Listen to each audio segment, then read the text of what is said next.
I've seen you go on a campaign to pay the man. Is that? Oh, you're going to make me say it out loud? I'm going to make you say it out loud. There you go. Hold them accountable, Brian. Well, I mean, I've just pay the man. Yeah. Okay. Hashtag pay the man. Hashtag pay the man. Here's my new Gallo stance, and this is what happens when guys have really good runs. Right this second, Sandler is catching hell for calling him one of the best players in baseball. But right this second, Joey Gallo is one of the best players in baseball. Will there be ups and downs? You darn tootin'. But for the moment, in a league where no one can hit anymore, as of today, Gallo is hitting above league average, even though he probably still is in the 230s or maybe like 240. Yeah. Here's where I am with Gallo, okay? I'm still trading Gibby.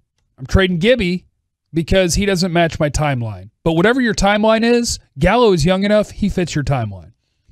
Gallo wants to be here to the point where he's almost getting himself in trouble with his agent. Yeah. Like he said, I've talked to people. Really, I've done too much, and I've had to back off.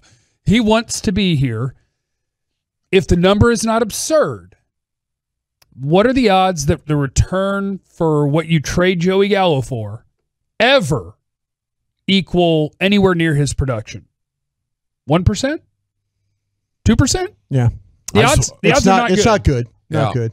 I mean, I just want to see what percentage of the luxury tax threshold is going, because I think you really get into problems when you pay non-complete players like their MVP candidates. So I do want to avoid that. I think in today's baseball, he's fairly complete.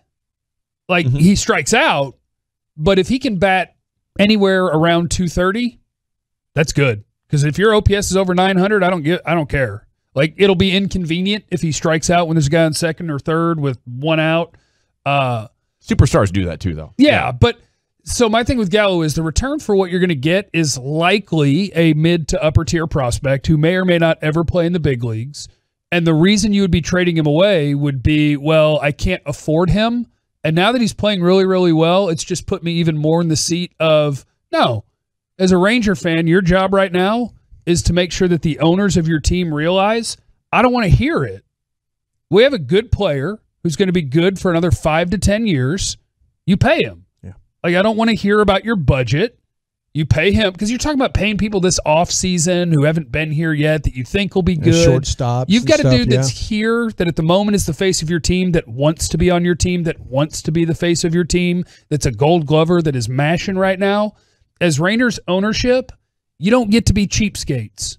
Like right now, the fan base should be behind the idea of pay Joey Gallo and sign somebody this offseason. All right. You're in Dallas-Fort Worth. You ain't broke. With a free stadium. Yeah, let me ask you this. Hashtag pay that man, then pay another man, trade Gibby, trade some relievers. If you want to trade Adolis, but Gallo is your most proven commodity. And 2 weeks from now, everything I'm saying could sound stupid. Well, I guess it'd be 3 weeks because you get the All-Star break. But 3 weeks from now, he could be on a run where he strikes out 10 times in 4 games and he has 1 hit. But that's where I'm at the moment. Even without the home run rampage, the fancy numbers still favor Gallo. And I think that's a lot of what Jared is basing his take off of. And now that you have the home run rampage, it's making it even more of a compelling case. Sorry, Brian. I know no problem. Did you feel like, though, Jeff and Gavin, that he convinced you that he might take a discount? I mean, I think he would. You guys threw that out last week as a possibility of let's back the short truck up with the money and not the big truck. Yeah, like a trailer you pull a pontoon on. Yeah. Not like an 18-wheeler. Yeah. You can't back up the 18-wheeler because you can't make bad investments or bad decisions. Sure. And that's the challenge, because I think Gallo talked about this fairly recently. I don't know if it was in a postgame or what, but I saw Evan Grant's story on it. But he was talking about how, I want to be here.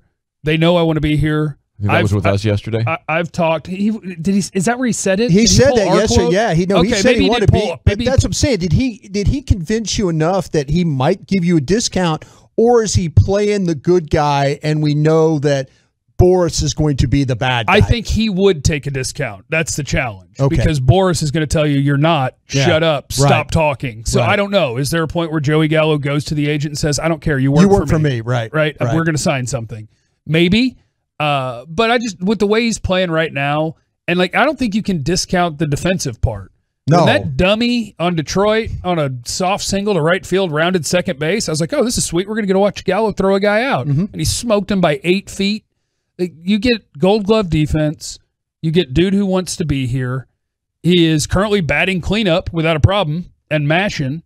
So I actually think Gallo's on the right track. And I know the fan base, they're all just like, what are you doing? What are you doing? What are you doing? Jeff's losing it. Come on, Jeff. Sell stocks when they're high. I know. But here's the thing. If you trade Gallo, what is left here that you're building around? You're just going, well, it doesn't matter. We're blowing it all up, and we're going to see which lottery tickets hit.